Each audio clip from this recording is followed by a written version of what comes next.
and special guest. It's not a surprise, so we can just say it. Is it a surprise? Is it not a surprise? No, it's a surprise until we say it. Well, if anyone could make out what we said in the opening song, we said Scranton Fringe is here today, and if you don't know what that means, we're going to tell you. We have with us. Is the song still playing, by the way? It is, but it's nice. It's nice. It's mellow in the background. It's good. Calm. Just the way. Well, I'm gonna stop putting this off. We have with us Conor Kelly O'Brien of the Scranton Fringe Festival. Conor, you want to say hey? Hi. Thank you so much for having me. Yay! Thanks Welcome. for being here. This is like the first time we've had a guest since I think my brother. 100 episodes ago. It's been a little while. Wow. Yeah. How many episodes have you done? Like 150, 200?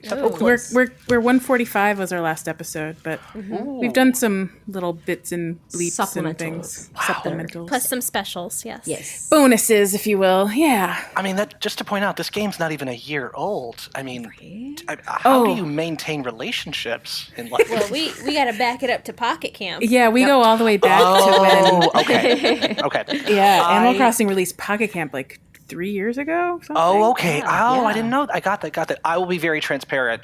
My history with the game goes back to the original GameCube, and nice. then resumes in the June of this year.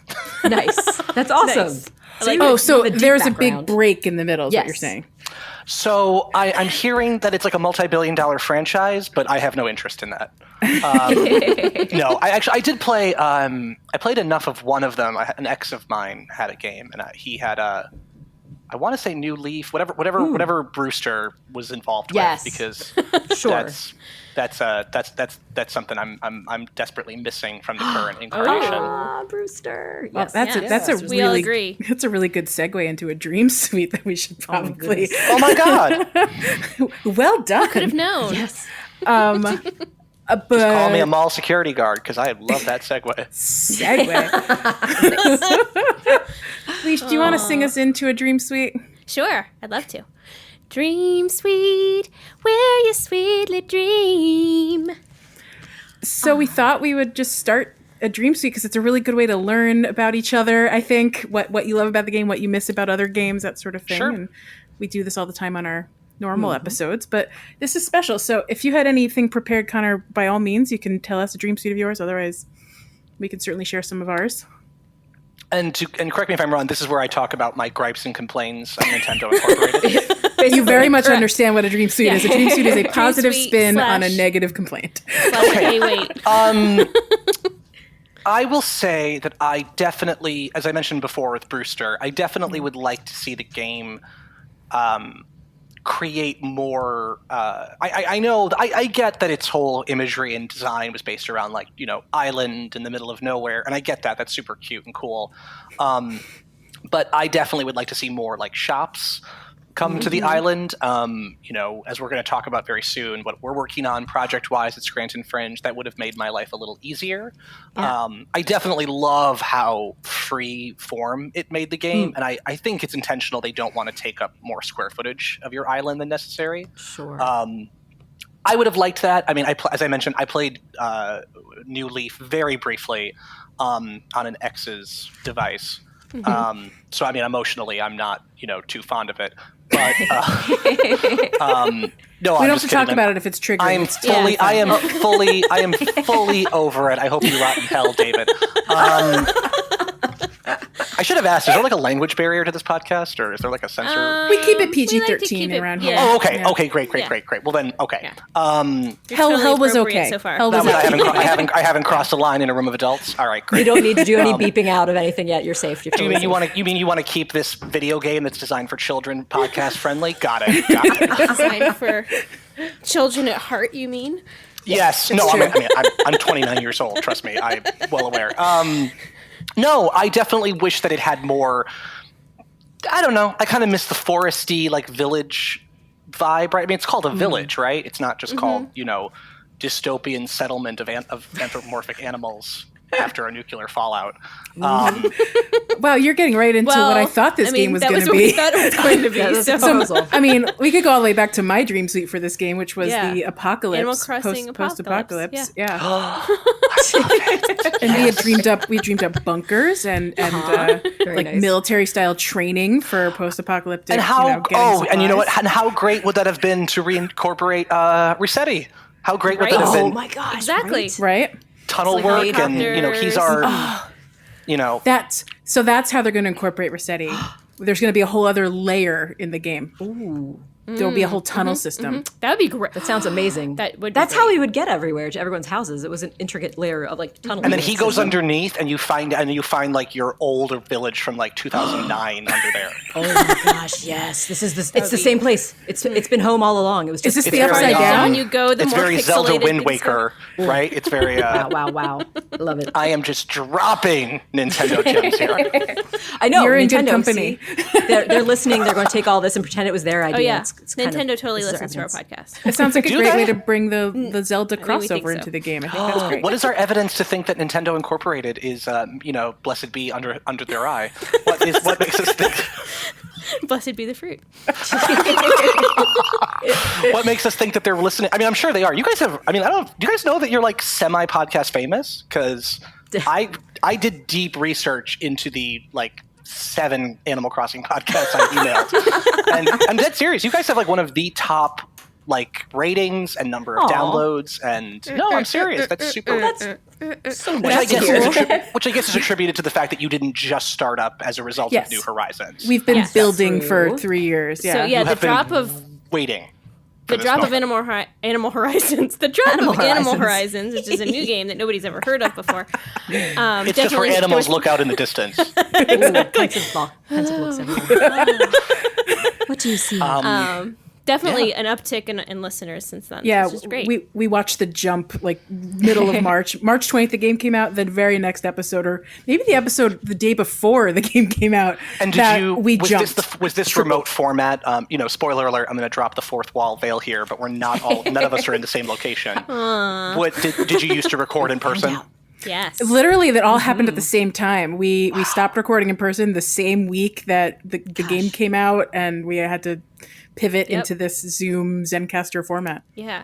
There was a petition really early on that they wanted people to release, they wanted Nintendo to release New Horizons like a week early. Right. Because they're like, we can't live because it we've been now. doing I this think- for a whole week. At least in the U.S. on the East Coast, we started lockdown like around the 13th, 14th. So it was that awful 1 week wait. How dare they? What a long time I that was. remember walking through LAX airport because Liz and I from Scranton Fringe, we were in Australia right up until March 3rd.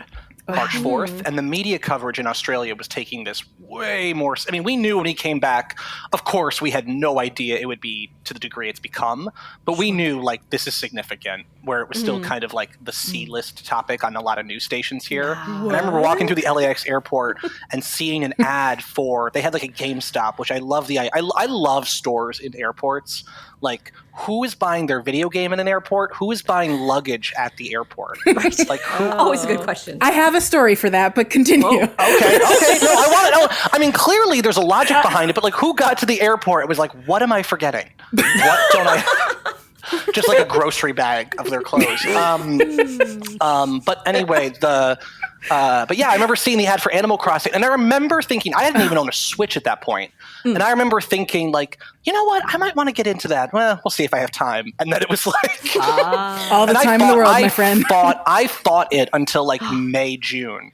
And I bought, I had to pay like $100 over retail for a Nintendo Switch Lite. Yeah. And then, those are hard to which get honest for to the God, first that was 6 still months. like a steal compared to what some people were paying. And I downloaded it, and I have discontinued 90% of my relationship since.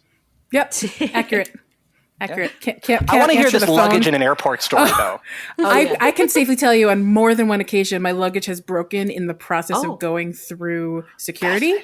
Fascinating. And I literally made it all seems the like way. a scam. Business model. Wow. Both times it happened on my way to Heathrow. And I've only been to Heathrow twice. So there's something about the trip to the UK that causes my luggage to break. Once was mine, once was my husband's, but it's happened twice. And my gosh. If I had found an actual luggage store in the airport, you better believe I would have bought a piece of luggage there. But instead I had to lug it all the way to the airport. That makes total sense. I can't imagine that's a freak episode for you. Sure. I can't imagine that happens enough to, I guess that's a brilliant business model. That like when it goes through the conveyor belt, there's just someone you don't see underneath, just like beating the hell out of your luggage. Maybe it's one in every 100 pieces that go by. They're like, oh, this one looks like it's a little old. My luggage was always old because I don't travel that much, so it's aged to the plastic will just start cracking. So it was inevitable. But when I travel, especially abroad, I pack heavy, and that's what happened. That makes more sense because I always wondered like who the hell is showing up to the airport like oh that's right, I need luggage. Like they don't even have anything. They just want to carry it around, and like inside everyone is that like paperback John Grisham novel at the airport that everyone gets to read on the plane. That's fascinating to me. Sorry, Animal Crossing. Well, this is very in the spirit of Pocket Pod Animal Crossing because we do love our tangents. So we rarely try to stay on topic. But yeah. Well, so right, you shared some of your dream suites. Leash and Rar, do you guys have any dream suites in the same vein that you wanted to share? Oh man, I could just echo the Brewster put me dream on the suite. Spot. Yeah, for sure having. I did send you an email or whatever. Well, just to have, I love I know we were talking before about the not taking up too much space because it's a precious commodity on our islands, but to have those little shops, even if it's like a temporary shop that shows up once a week or something, just let Brewster come and sell us his coffee, please. Couldn't they I don't know, couldn't they put it on like Harv's Island and give that dumpster fire a purpose? I think they could totally make that more. Or like an entire... Similar to like City Folk where there was the shops in the city, a set of islands you could island hop with help from Wilbur. We're also talking about this square footage as a rare commodity. It's a digital product. They can update it.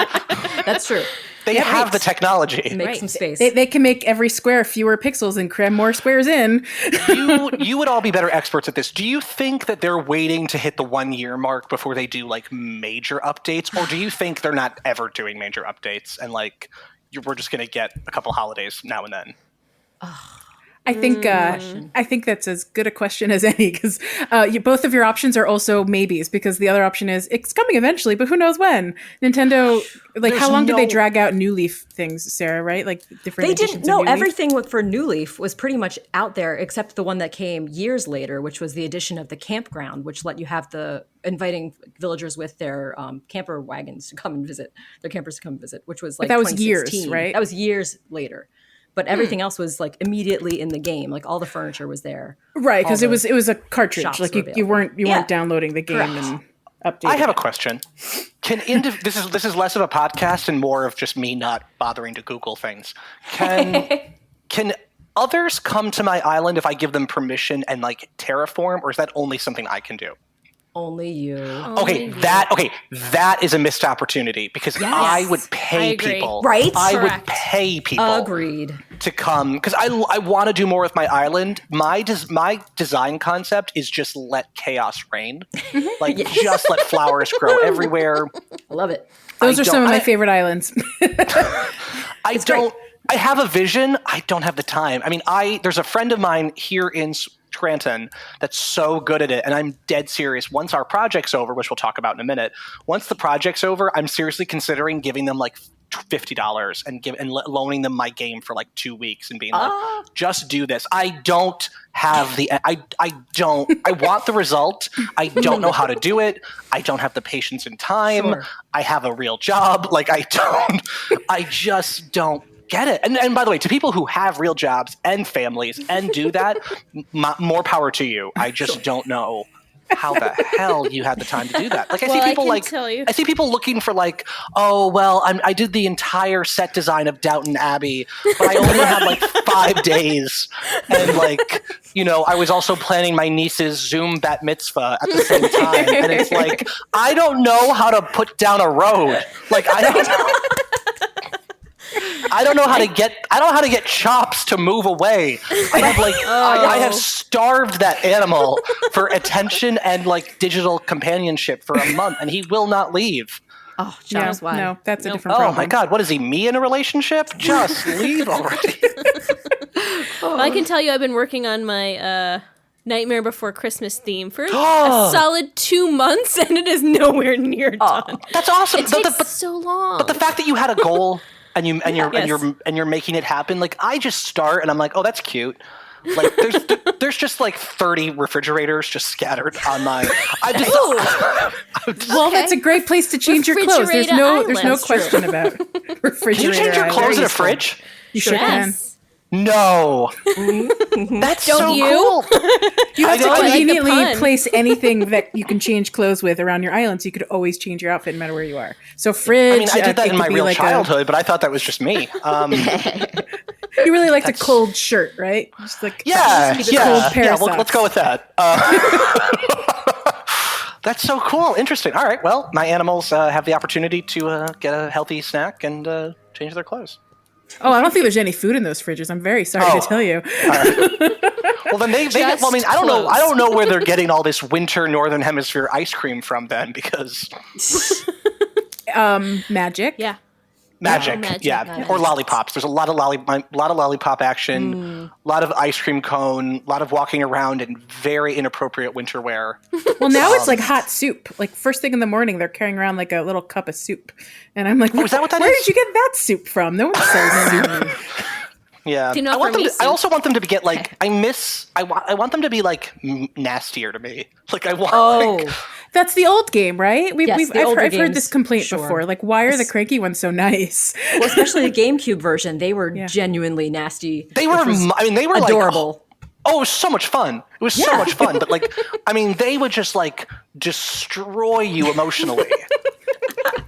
But like, now it's like, you know, oh, you want to be a pop star? That'll be a challenge, but I believe in you. Then it was like your mother's trash, your father's trash. Get a new shirt. You are some gangly middle schooler playing this game, and your attempts to communicate with the outside world will never be fruitful. It's like they could see through the TV screen and looking right at your face. It was really specific. It was really oddly specific. It was like you were raised in a cult and you're super pale, and it was like, whoa, all right, shots fired. Woo, man. It's true. It's funny because it's true. It's like, wow, it's pretty great. All right, Bev. I didn't know we were that comfortable with each other. Okay. Wow. Well, you know, I don't think they care about comfort when they're the cranky ones that just make fun of you. Or the they're ones. miserable. The ones are also. Oh yeah, judgmental. I mean, I have problems with all the snooties, but Leash has some enemies from old days. Even city folk. See, I don't even know their categories. Like, I don't even know. I mean, there's people that there's like the sibling type ones. I mean, which I don't know what that. I mean, I don't know. Do the sibling?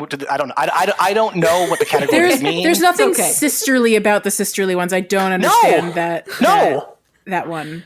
No. They actually just seem to like exercise, frankly. They seem like more like a jock type. My sister's really into yoga. I mean, so that's, you know.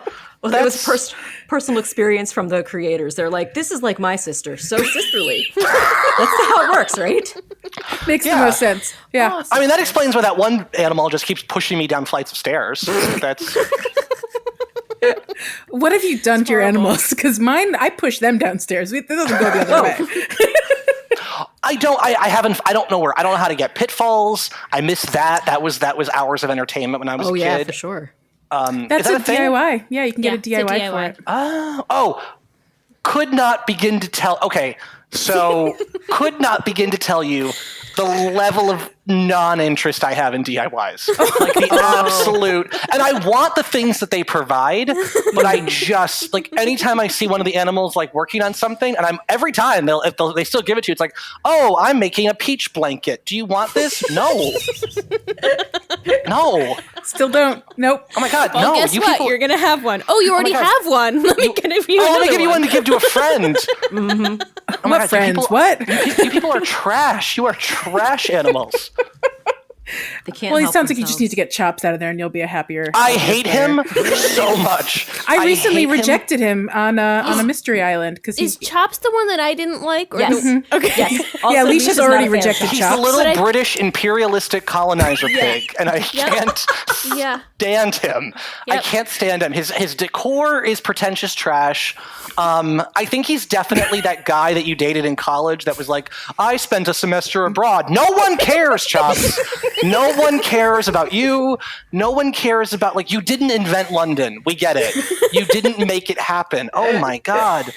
And like he took like a freshman level philosophy course Yeah. and thinks that he can tell you why you and your mother have like difficulties communicating. Oh my God, I just can't stand it. He likes to call trash rubbish at any opportunity. Yes. Oh, like it's and, trash. He's that And it's friend of yours. pants. And I've spent a lot of time in Scotland at the Fringe, which we'll get to that in a Ooh, second. what's that? Okay, well I will just Hey, tell you I've though. been there too. Anytime you have friends that like go over to England or the UK for a while, even like a month or two, and they come back and they start referring to like, should we get takeaway? It's like you have permission to just like punch them right in the trachea and be like, shut up, you are from the Midwest. It is takeout. You absolute poser. Oh my God. It's, can we walk up the stairs or should we take the lift? I hope your Uber drivers always talk to you. I hope may your Uber driver forever try to communicate with you on a deep human level, because that is just absolute nonsense. I'm sorry. Oh my God.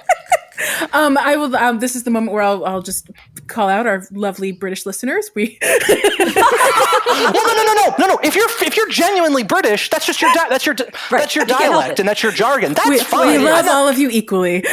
No, I'm talking about like the people. Although I will say, here's the thing: I've noticed something. Americans go to Britain and come back British. British people come to America and leave like as Mary Poppins. They just get more British because I think there's something It's a reaction. Yeah. Right. I think it's like that they're so resistant to our accent and our like jargon that like they come over just being like a person and then they live like pip pip cheerio 24/7. Yeah. Yep. No, Shout out to all your UK listeners. Yeah. We love all of you, and Leeds. we do our best not to mimic and mock you. That's the difference. Yeah, no, and that's the thing. Yeah, I'm not. You can come here and just lean into your own culture more. I'm talking about American, and not just American. Adopting. And also, we're not talking about like you went over there and have lived for 20 years. I understand after 20 years, that's going to become kind of part of your norm. I'm talking about, to make an Animal Crossing reference, it's like you tell your one neighbor a swear word because you think it's fun as their like catchphrase. And then but within 2 days, like everyone on the island is calling you like wildfire. Yep. Oh my gosh. Wildfire. I'm a proud gay man, and I'm not going to go into detail, but I taught one of my animals a very not okay word in the gay community. But as a gay man, I thought it was funny. And then I forgot that I let a random person on Facebook come take them. And I get a message like a week later saying, and like, why the hell is like Bev telling me I'm a blank? And I was like, I'm so sorry. I forgot. It's my joke. I'm allowed to joke about that. I just forgot that like I thought for some reason in my mind, I just imagined they would reset. And then I forgot that like, oh no, that's data that forever will like ripple into the. That's actually a good piece of a warning. Like, yeah, that's a tip right there. I had no idea that they take their catchphrases with them when they move. That's fascinating. It happened to me at least. Maybe that's a rare. Yeah. I don't. Or maybe that animal is just a monster and just. This is perfect. Oh, wow, I will never say anything else. I love it. This is mine.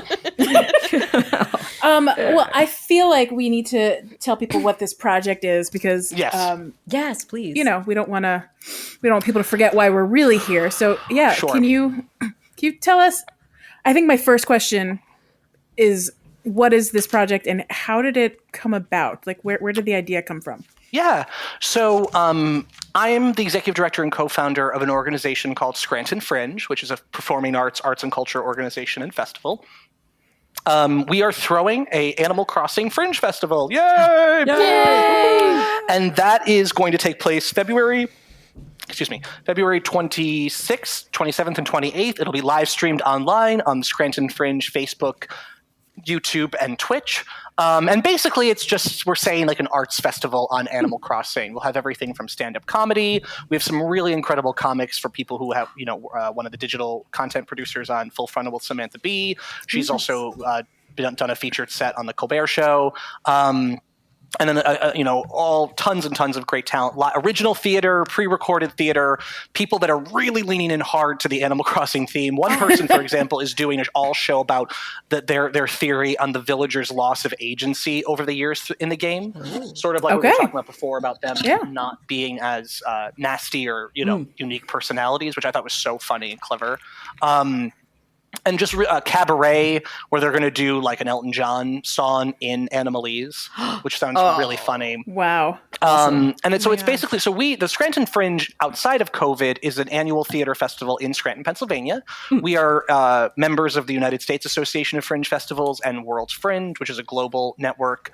All festivals are independent, though. We're not like legally connected.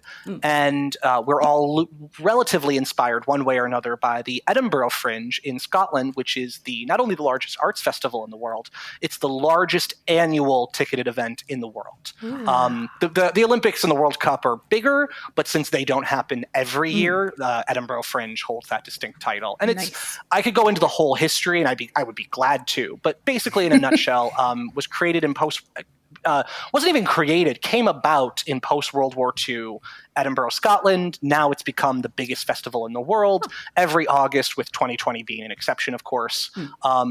Millions of people descend upon the city. Every nook and cranny is filled with theater, comedy, dance, multimedia, visual arts, children's theater. And so we're kind of a smaller version of that. I'm from Scranton, Pennsylvania. It's where I currently am. I actually moved to New York City a few years ago and came back as a result of the pandemic, although I was still running the festival even from afar. And my co-founder Liz is based here full time, so she was kind of more ground level year round, as it were. Wow. Yeah. That's so awesome. we wanted to. So I had the idea as a pet project to do an Animal Crossing Fringe Festival. Pretty much like the second I got the game in my hand and I understood the basic mechanics, I was like, that could absolutely work. And I was inspired by, there were already people doing like DJ sets, and Jenny Yang was doing like a series of stand-up comedy show. I saw Vulture did a feature on that. So I do want to hold two things to be true. One, I have documentation to prove we had this idea back in June. I will say we are not the first to bring it to fruition, and that's okay. There was a really cool team from Melbourne, Australia, who did it. You can go to, I think it's acnhfringe.cc. They did and they did one in tandem with the Melbourne Fringe Festival. They did a phenomenal job. We're doing kind of our own thing. So we are the first in the Northern Hemisphere. We are the first in North America. We are the second worldwide. But to give credit where credit is due, they did it back in November. Honestly, we have no one but ourselves to blame. And we had the idea since June, and they got it up and running in like October, November. There's no excuse, especially, in the Fringe Festival community. I'm actually genuinely shocked that we're only the second to do it. Yeah, it seems like a perfect venue for there to be everywhere. Everyone could do this anywhere in the world, perfect. Right? And I think for me, what makes it really exciting is that it's I know we're in 2021, obviously, but we're still feeling the effects of 2020. It's such a perfect amalgamation of everything that happened in our year, right? I mean, it's returning focus to the arts and culture industry, which has been so devastated, and working artists. It's, acknowledging the need for virtual spaces and social distancing, and Animal Crossing. It was one of like the top 10, Animal Crossing, Tiger King, the election, of course. I mean, all these things are like the top 10 quintessential talking points of the year. And so what better way to kind of meld a bunch of them together? And we did an open call. We got like over triple the amount of applicants than we could afford. I hit up a few private donors and sponsors that support our work. I got a tiny, tiny, tiny little pittance of a budget together. So we are going to be able to pay everyone who's involved, because we really believe in supporting working professional independent artists. Nice. We're talking literally nothing. But we're going to encourage audiences to tip and donate, and we're going to designate a percentage of that to go towards them as well. Nice. So that's actually my next question. So is it too late for people to get involved in any way to the event? It's not too late to get involved. I don't know, when do you anticipate this going out? Well, today's the 31st, so sometime in early February. I'm guessing the next week. Okay. No, it's not too late to get involved. Applications are closed, unfortunately. Applications are closed. We ran them on a rolling basis starting in like December, January, and we were filled. I mean, we had more than we needed within a week, but we let it go just to get a variety of options. No, it's not too late to get involved. You can, reach out to Scranton Fringe, find us on Facebook, Twitter, Instagram, www.scrantonfringe.org, send us an email or a contact form through the website. I'm going to say it's probably a little too late to be like a featured performer or artist, but if this goes well, which I have no doubt it will, we're probably going to do it at least once or twice more in the year. Or maybe even just, we're considering maybe this is the festival, but we might do like little pop-up things on social media with it. So it's always better to reach out and connect, even though I will say that we're probably at this point a little late in the day for the inaugural event at the end of February. But if you have enough interest, you could always have a solid reason to have another event if you needed to. And especially if you represent something that's really unique and really responsive to the platform. We're working with a local museum. Hopefully, actually, I shouldn't say that. I'm still waiting on a confirmation, but I'm pretty sure we're going to be working with a local museum who's going to do a interactive tour in the Animal Crossing Museum on our Fringe Festival island, and it's going to be a brief dialogue on those famous pieces, and then also connecting it back to the themes and motifs that they have in their museum, which is a really big, for our region, is a really big art, natural history, and science museum. So stuff like that. So if you have really unique interactive ways to, beyond just doing a play or cabaret or stand-up comedy set, if there's something really unique that you think you could live stream out using the game as the visual platform, but using other audio sources, that would be really, really cool. So more stuff like that, more interactive, educational, I guess I could say. If you have a means to educate people, not just entertain, using the game, we'd really love to hear from you. Yeah. Wow. So I think one of the questions I still have, because you've explained different types of events, how does the mechanics of this work? Are these going to be live streamed? Or are some of these pre-recorded? It's kind of a mix. So on Friday, February 26th, our kickoff is going to be a stand-up showcase with some live music. So that will all be live. So the visuals will be, I've been practicing. I have my capture card and the whole 9 yards. The visuals will be live streamed, and then the audio will be simultaneously pulled from like a Zoom call or something. We're working with a couple different methods that all of them work. We're just determining what's best. So that will be totally live. And then Saturday, the visual arts lecture thing, that will be live. Saturday night, there's some theater works and cabaret. Those are being pretty much pre-recorded only because the artist really wanted to do like multiple angles and costume changes and incorporate so much of the game. And it just got to the point where it was like, we could do it live, but it's going to be so much. There's so much that could go wrong. Yeah. So they're working on that and editing it themselves. And we're going to kind of put it into like a compilation video that we'll live stream. Nice. So it's a mix of live and pre-recorded. I actually, not segue, but random. I just watched a video where someone did the entire first act of Hamilton in Animal Crossing. I saw that, yeah.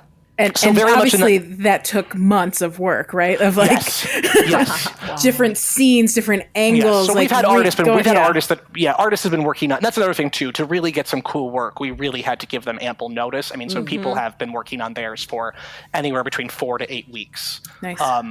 Of content, other than the stand-up, of course. That's just and there is even elements of that require a little bit of hands-on work. Most of the comics involved have the game, but some don't, and we really wanted to work with them. So we're like assigning them support staff, our helpers to kind of create their avatar and their villager, and then they'll kind of be their proxy visually in the game.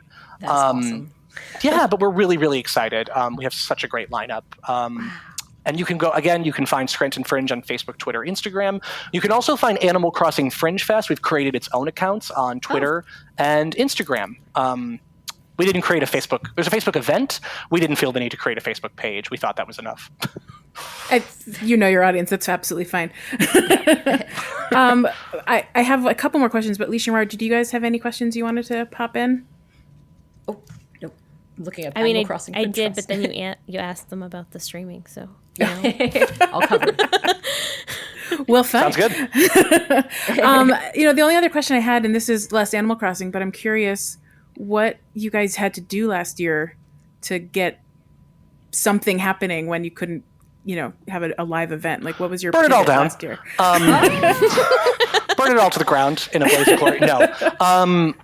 So just to give you a frame of reference to the amount of pivoting we had to do, like all arts and culture organizations had, in 2019, our festival is typically always the end of September, beginning of October. Beautiful fall, Northeast Pennsylvania. We had to... And just for listeners out there who now Scranton kind of has two major frames of reference, right? One, the first and foremost is the office, but secondly, it is the childhood home of our now president. Yeah. It became Scranton in 2020 became this weird metaphor used by the international media for kind of everywhere USA. Because Scranton has this, and I'm sure a lot of people out there listening in different communities have a similar effect, where Scranton proper is very much like a small, mid-sized city, but then you have Scranton proper is maybe 80,000 people, at most, but then Scranton Metro is like over 500,000. So it's this weird, mixture of rural, suburban, urban, super urban dense, literally cows in the middle of nowhere out in the country. We're 2 hours from New York and we're 2 hours from Philadelphia, and we're a really known crossroads of the East Coast. And sorry. Completely lost my train of what am I talking about? History of Scranton, that's fine. I don't know. Well, I'll tell you something real quick for all your theater lovers out there. The expression, if you can make it there, you can make it anywhere. That expression was originally, if you can play Scranton, you can play anywhere. Because Scranton was like the vaudeville capital of the East Coast for like a long time. Wow. Well, back in the day, because it was so close, and it was Scranton was like the fastest growing city in the 19th, early 20th century, because we are the anthracite capital of the country. Oh. There's the entire area is built on coal mines. Wow. And obviously when coal dried up, the area went through a huge economic downturn that it really, only in the last 20, 30 years, would I say, it's slowly starting to build itself back out of, mostly due to the education and health industries. And the arts. So in 2019, our festival had, it was a 10, 11-day festival, and we had about 10,000 people in attendance. And we had over 60 different productions, each of them doing anywhere from 1 to 5 performances. So, hundreds of individual performances, 10,000 copies of a printed guide. We launched a mobile app for the first real time, our, interactive website, blah, blah, blah, blah, international groups. And then, so that was 2019. And then smash cut to 2020, where our fall festival we had to cancel, of course. So it took the shape of a program we called Fringe Under Glass, which set 6 or 8 tops, mini 10 to 15 minute performances behind storefront windows, and we incorporated silent disco technology, wireless transmission to wireless headsets, and it was one ticket price, and you were guided in a small group of 10 people outside wearing masks from window to window to fully awesome. with tour guides to fully immerse yourself. We launched an emergency fund, which we distributed over $10,000 to Northeast Pennsylvania artists and creative gig workers. We did digital programming, and then we slowly kind of started developing things like the Animal Crossing Fringe Festival, which, for one reason or another, we just kind of took time to get off the ground. Not that it's hard, it just obviously it really began just as a pet project, so it wasn't like it was going to be a huge focal point, but the interest grew so much faster than we anticipated. So, originally, to be very honest with you, I was just going to do it as my own thing. And then I brought it to my team at the festival, and they were like, "Oh no, this sounds super cool. We'll put up, we can put it under our brand. There's no money involved, but just to." And then the interest grew so much that I was able to, secure a number that could give people tiny little stipends just to compensate them for their time, make it feel significant, and do a little bit of social media boosting. But 2020 was a really hard year for our industry, and it still is. Yeah. That's amazing, though. I love this under glass concept. Fringe under glass. We're going to be bringing it back in 2021. We're going to be actually launching application. 2020, we just did it as an invitational because it was so new and there were so many, hoops we all had to jump through and work through. So we kind of had to make sure that the work would be top notch. Yeah. We were working with artists and groups that we knew we could trust. But we are going to be reintroducing applications. Just keep an eye on our social media, Scranton Fringe. Go to scrantonfringe.org. If you are, for some reason, someone who has housing available in Northeast Pennsylvania and you are able to follow all CDC guidelines and state guidelines, such as quarantining if you come into the state, we are not necessarily limiting it to regional people. We just are being reasonable that our festival is usually an international showcase of work. That's going to be real. Unless for some reason the stars align and you happen to already be in Pennsylvania, that's going to be really hard. Yeah. And one thing for Fringe Under Glass that we did, which goes back to the Animal Crossing budget, we made sure that we had a budget to offer these artists and groups stipends, even if it got canceled the day before. Because great. We didn't want them to do all this work creating these, because with the exception of maybe like one, they were all original pieces. They were all original works. And we very much were looking for, we really encouraged them to do things that were visually arresting, very much leaned into the idea of being behind glass. Don't just do a play that you could have done, that you'd be doing in a regular theater anyway. And we wanted to make sure they were fairly compensated. And thanks to a grant we received after the fact, we actually were able to, in some cases, more than double the amount of stipends that we offered. And we were able to pay all of our tour guides and all of our on-site outdoor managers, which was really, really important to us. So normally with these types of events, you have to come in person in order to enjoy it. It sounds like this is virtual. Is there any restriction? Can anyone worldwide watch and participate in this event? The Animal Crossing? Yes, the Animal Crossing one. Animal Crossing. No, as long as you can access either our Facebook, YouTube, or Twitch, you can live stream. There's no paywall. We wanted to make it as accessible as possible. We also obviously, need to be careful about copywriting. That we're giving access to, even though it's our material, it is on a copyrighted platform. Right. So no, totally open. We will be, across the bottom of the screen, encouraging everyone to tip, whether directly through our website or Venmo or PayPal or Cash App. And we're going to be passing that money along, not just to the artist, but back to our budget to help keep that kind of programming alive. But no, if you are anywhere in the world and you can access our Facebook, Twitch, or YouTube, again, all of which is Scranton Fringe, unless I am very naive and don't understand internet policy, I don't think you'd be limited to see any of that. Sure. That's awesome. That is awesome. Yeah. So after the event, is there going to be any opportunity to do Dream Suite type stuff where you could visit any of the venues or places where people have had their performances? Oh, that's a great idea. The venues are very much going to be like my island's basement. Yeah. And it's, visit the basement. I want to visit the basement. That's a really, really awesome. I didn't even think about that. Yeah, we totally will. I'm really trying. February is kind of my get my island a little more aesthetically pleasing. My museum has nothing, so I'm already prepared. My art portion, my dinosaur area is amazing. Yep. So actually, if anyone out there wants to help me get a bunch of the artwork together, if not, we have a backup island to do the visual component. I would very much, other than the pre-recorded material, I would love to keep all the live stuff on Fringe Island, which is what it's called. Sure. So yeah, I welcome any suggestions or inputs. That's a great idea. All the video content will automatically be saved, so you can also if you don't catch it live, it'll forever live on Facebook, Twitch, and YouTube. Nice. Probably organized by day or session throughout the day. Friday is going to be one long session. Saturday, I think, is 3 different broadcasts, and then Sunday. I had an idea that I'm going to put you all on the spot right now.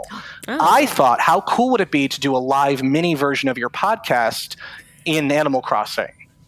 And live stream. Why have we never thought of this before? I don't know either. And quite frankly, I'm very disappointed in you. No, no, but how cool! I mean, and I know it's not. Your podcast has such great production value. It would be the same. But imagine if I set up a studio, or maybe we did it at one of your islands because they're probably better looking. That would be so cute. If we did it on what's that?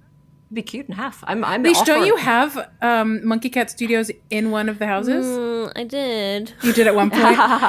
But the studio that Leash is currently in used to be in one of her houses. Oh my gosh!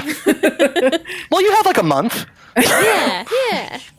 But no, how much fun would that be to have just, and like literally make it like a 45-minute live conversation That'd be awesome. and talk about the podcast. So, I'm putting you on the spot here, but that's, and if it doesn't work out for then, we can always do it another time. But I thought that would be things like that, I think would be really cool and interesting. And it's, it's basically a live broadcast of your podcast, right? Which people love anyway. Mm-hmm. You just happen to be adding some cool visual component.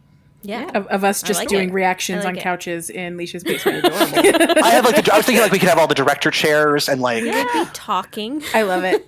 It's I've actually that's awesome. There are YouTube entire stations of one guy in particular does a talk show.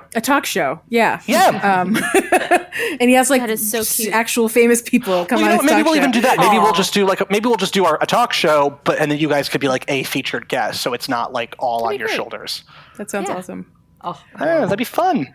Yeah. As far as your comment a few minutes ago about getting help finishing up your museum, we have some awesome people on our Discord I can hook you up with. Totally help you that might be able to help you. Please. I am very much about doing not a lot of work. I cannot. And if you could get just that recording of the tour, and people could go on their own time to visit I'm thinking in a Dream Suite type situation, they could have they could bring their little audio headphones and pretend to have so cute. For the museum tour, my hope is that we're going to be working with visual artists and arts curators to not just talk about the art in that museum, but then I could screen share images from their real world museum. That'd be the style or the era the work was created in is similar to this piece in our gallery. Oh, so cool. Stuff like that. So, or they could even say, this piece, even talking about where does this piece really live right now? Yeah, where is this Matisse? Where is this Seurat? Yeah, here's where all our Dutch painters can be found or something. Yeah. Right. That's awesome. That'd be super, super cool. But yeah, stuff like that. Or I'm surprised we didn't get a lot of, if any, applicants that were set in the museum. A lot of people wanted to kind of either be in a studio environment or they were going to edit it and take place in the whole island. Mm-hmm. I was waiting for someone to do a show in the aquarium, basically. And I thought that was so if you, what, I'll tell you right now, if you're listening to this and you have something in mind set in either the bug room or the aquarium, I really want the aquarium. Definitely be into that. What about the treehouse area of the bug room? That could be pretty cool too. Yeah. That'd be great too. Yeah. Anything like that, especially if you can, especially if you want to. I had an idea about taking the audio from famous movie scenes and then just splicing it into. The problem is I really don't have, at this point, I'm at a limit of time to do my own editing. That's hours and hours, yeah. Oh my gosh. And we made it clear when people were applying, we want your best creative idea.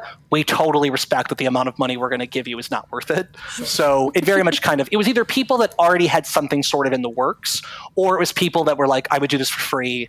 The $50 to $100 you're going to give me, whatever, we'll justify me taking a couple hours off of work that week to, devote to this. But awesome. Stuff like that. So I think before we wrap up, if you can just give us a 1 minute pitch at the end, that'll be what we cut into our episodes for the next couple weeks. Absolutely. And then we can wrap up. Sure. To learn more about the Scranton Fringe Animal Crossing Festival, please go to scrantonfringe.org, or you can find Scranton Fringe on Facebook, Twitter, and Instagram, or you could also find Animal Crossing Fringe Fest on Instagram or Twitter. Do it. Yeah. Do it up. February 26th through 28th, 2021, or visit our websites and social media to watch it after the fact. Yes. That's awesome. So it'll be available for a while afterwards, and if not forever. Yeah. Indefinitely. Got it. Indefinitely. Forever. That's really cool. I'm excited about this event. This sounds like it's going to be incredibly creative, and I expect this will inspire other events and things once it's done. I hope so. I really do, because it's such a cool platform. And I also want to give respect to the fact that we are not the first to do this. We're not, even that Fringe Festival I mentioned before was not the first to set live theater or arts in Animal Crossing. There are people who have been doing live streams and talk shows and comedy shows. I just think that what we're doing is a little unique in the sense that we're really making it a full weekend of content, and we're making it, and I think what sets us apart is that we're also paying people very modestly, which I hope kind of, sets it apart a little bit. And I also hope the audiences see that and know that and really respect the fact and be like, listen, if you can't afford it, just tune in and watch it and share it. That's just as helpful. Yep. If you're tuning in and you happen to really love it, $5, $10, $20, make a tip. It not only helps our little organization, but it will very much be passed along, if not to those artists, to the hundreds of artists that we serve year round. Yeah, That's awesome. Nice. That's the beautiful thing about I haven't been to many. I've only been to the Edinburgh one of all Fringe Oh my gosh. festivals. That's a big expectation. Yeah, like well, sorry, I don't mean to say like this will be so much different, but no, I guess what I'm saying is at the end of every event, like the expectation of like donating, they have no shame whatsoever. You know, they're doing 100 performances, and they will tell you that. Yeah, and if anyone out there is familiar with Fringe festivals or wants to learn more, I highly recommend look up Edinburgh Fringe. Of course, look up Scranton Fringe. Look up USAF, USAFF. That's the United States Association of Fringe Festivals. Or actually, you know what? Go to World Fringe. Look up World Fringe because they're more updated and they really keep. There's also a Canadian Association of Fringe Festivals. It's really, Canada has its act down really well in that regard.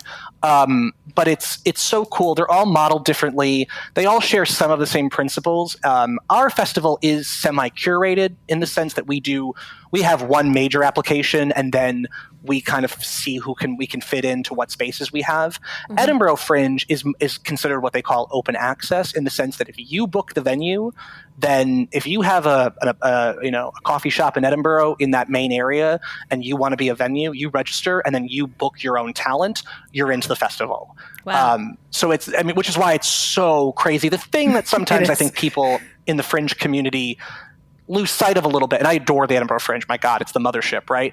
But you have to remember, I mean, it's open access. It is so expensive to produce work there, which is why a lot of shows, to your point, Joelle, was that a lot of shows do what they call free Fringe, where they book at venues that charge them little to nothing. They might not even charge a ticket price, and they just pass the hat at the end. Yep. So that's most of the ones I attended when I was there, because we didn't prepare and tickets were hard to get, so we just walked into places and tickets can be very hard to get. I mean, I've never done the free Fringe. Because I'm so in demand. No, because I was stupid. We worked there's like these 4 really big venues. And when I say venues, that one venue might produce like 50 stages across the city or like in one building. So we did the Big Gay Story Slam, which is an LGBTQ storytelling competition that we do. We brought it there in 2019 to Gilded Balloon. And just to give you frame of reference on like I love that place. The range, they're amazing. And it was the Teviot House in like the big square. It's part of the just university. To give you frame of reference. Yes. We were in a venue room. We were like the nightclub venue that was like, I think we could fit like 100 or some people in there, which was for us was good. There were nights when it was a little, it felt big. There were other nights like 50, 60 people felt filled. I mean, just to give you frame of reference, there's our Dog and Pony show, which is like a different lineup of storytellers telling true firsthand stories every single night for 30 days. With only a few nights off, and we tried to mix it up every night of different people. And then up in the turret, there's like a venue that seats 25 people doing like 1 or 2 person shows. And then in the main theater, Eddie Izzard was playing for 5 nights. So I mean, it's just the craziest thing that you could ever imagine. So I'm losing hope every day that I'll be able to go in summer of 2021, but I know that I'll be there in summer of 2022. So follow us on social media, because you can not only by following us do you learn a lot about our festival, but we do a lot of promotion, not just for Edinburgh, but festivals all over the world. Nice. It's awesome. Yeah. Well, I think we'll wrap up. Do you want to share how people can reach you, or are you good with us just sharing how absolutely. to reach Fringe? Please find Scranton Fringe on Facebook, Twitter, and Instagram. It's Scranton Fringe Festival on Facebook, and then Scranton Fringe everywhere else: Twitter, Instagram, YouTube, Twitch, OnlyFans. No, I'm kidding. You can find me, Conor Kelly O'Brien. I'm on every platform you can imagine, Conor Kelly O'Brien. And you can find Animal Crossing Fringe Fest on Twitter and Instagram. And I really hope you do. And if anyone out there has endured my entire episode of Rantings and Ramblings, all jokes aside, I am so, so grateful. And I'm so grateful to be part of this fun little niche community now. Yeah. we're happy Me too. that you're a part of it. This was fantastic. And I think we all learned a little bit about Fringe and about Scranton and about everything in between. I know. So thank you. Yes, I think we all learned something today. Yeah. We all did. Yes. We learned about luggage in the airport. Yes. You never We learned know. about baggage, literal and figurative. And with that, I will just do our classic thank you to Jack Quake Blank of Monkey Cat Studios for recording and trying to figure out all the complicated technology today. And